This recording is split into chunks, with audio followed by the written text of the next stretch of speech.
Hi everyone. Welcome back to Woo Can Cook. My name is Wesley, and this is a show where we are slowly cooking our way through all of the food from my childhood. Today we're diving back into our series dedicated to Chinese dim sum food classics with a shot at a Chinese sticky fried rice or glutinous fried rice. As the name implies, our dish today will be a fairly straightforward fried rice, which is to say a wok stir fry featuring rice cooked directly in the wok with a handful of veggies and proteins. Today we'll be making use of some Chinese lapchang sausage and shiitake mushroom. Our fried rice today, however, will have one unique addition, which is going to be the inclusion of some glutinous sticky rice. For those unfamiliar, glutinous rice, or sometimes sticky rice and or sweet rice, while may appear to look like any other rice in its raw form, in fact has a much higher content of amylopectin starch than your more common jasmine or long grain rice, resulting in a sticky and tacky texture to its cooked form. As a side note, it does not, however, contain any gluten, misleading as that might be. That would be gluten with an E, not an I. Though glutinous rice has a variety of uses all throughout Chinese cuisine, some may recall the sticky rice zhongzi dumplings that we did not too long ago. The sticky fried rice that we're making today is popularly found as a small plate dish on dim sum carts for those seeking Chinese breakfast and or brunch time snacks, which makes it a wonderful addition to the now growing list of dim sum recipes on this channel. Okay, so let's get into it.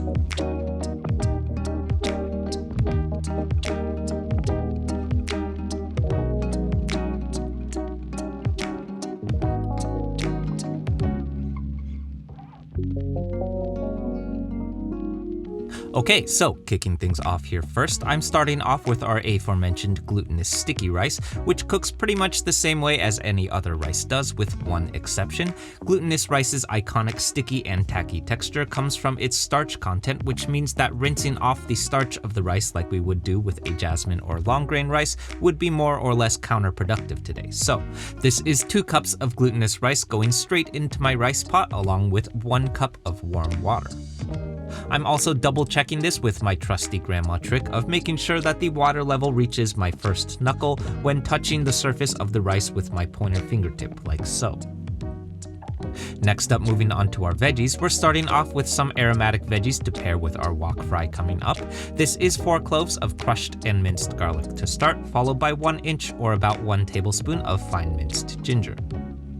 Then next up, we've got some optional dry pantry additions here, starting off with about 2 tablespoons of dry shrimp, rehydrated in boiling water for about 5 minutes. You can find these in the dry pantry goods section of most Asian grocery stores. They obviously don't add a whole lot of protein to the dish, but I do find that they add a nice fishy umami to the mix though, so if you can get your hands on some, I would recommend it. Next up, we're also similarly rehydrating some shiitake mushroom here as well, about 4 or 6 or so, then slicing up into strips. As always with shiitake, this reserved water is a really useful source of vegan-based umami if you have a use for it. I don't particularly have much use for this at this point, but you could say toss this into the rice cooker with your rice for a nice umami bump if that's not already going for you at this point. Next up, moving right along to our proteins as promised, this is 3 Chinese lapchang sausages that I'm slicing up on a bias into coins. Like any other sausage, these are filled with pork fat, which will be a wonderful addition once it renders out in the fry later on. Then finally, last up, rounding out our proteins, this is 2 eggs that I'm combining with my favorite pairing for a wok fried egg. This is a single tablespoon of Shaoxing wine, followed by a half teaspoon of white pepper. We're whisking this all up to combine, then moving on to our sauce next. Alright, so as you may have pieced together from the thumbnail, our rice today is biased to a rich dark shade of brown, largely as a result of a handful of deep and rich umami drivers that we're going to be adding. To this end, let this be the first of 3 reminders today that, as with anything containing dark soy sauce, season with this sauce mixture to taste because its high concentration can quickly result in an over-seasoned dish if you're not careful. So, going into my mixing bowl here first is 4 tablespoons of soy sauce to start, followed by a single tablespoon each of Shaoxing wine and sesame oil. Then next up for our umami drivers today, I'm going with my favorite 3 additions for bold, rich, and malted sweet qualities. This is a single tablespoon each of black vinegar, dark soy sauce, and oyster sauce mixed to combine. Over on the stove, I have my wok heating up as hot as possible here. Then I'm adding 4 tablespoons of peanut oil and, as always, long yao for that nice non-stick surface. Then moving on to our stir fry, for the most part this should look fairly similar to any other fried rice at this point. Here's my garlic and ginger going in first for about 15 seconds until nice and fragrant, followed by my Cheong sausage, shiitake mushrooms, and shrimp, which I somehow forgot to add at this point. I'm tossing this for 2 to 3 minutes, just long enough for some of that pork fat to start rendering from my Cheong, then shifting everything to one side of the wok to reveal all of this glorious liquefied pork fat going on here. We're going to take advantage of this by frying our eggs right onto the available surface area of the wok, then giving it 20 to 30 seconds to set before tossing to combine. Next up, at long last, here's my now cooked glutinous sticky rice going in about a 1/4 cup at a time or so. Please excuse the very hungry looking puppy. I'm adding this in batches today so that I can use my spatula to go through and break up any larger clumps of rice. This is going to prove to be harder than it normally would be with most fried rices, obviously because it, well, is quite sticky. As its name implies, our rice is going to want to stick together, so be persistent and take your time, cause nobody likes a lumpy fried rice. Finally, here's my sauce mixture going in about 2 to 3 tablespoons at a time as I continue to break up the rice clumps. Once again, here's your second reminder to add this sauce to taste because it is very concentrated, so absolutely do not just dump the whole thing in at this point.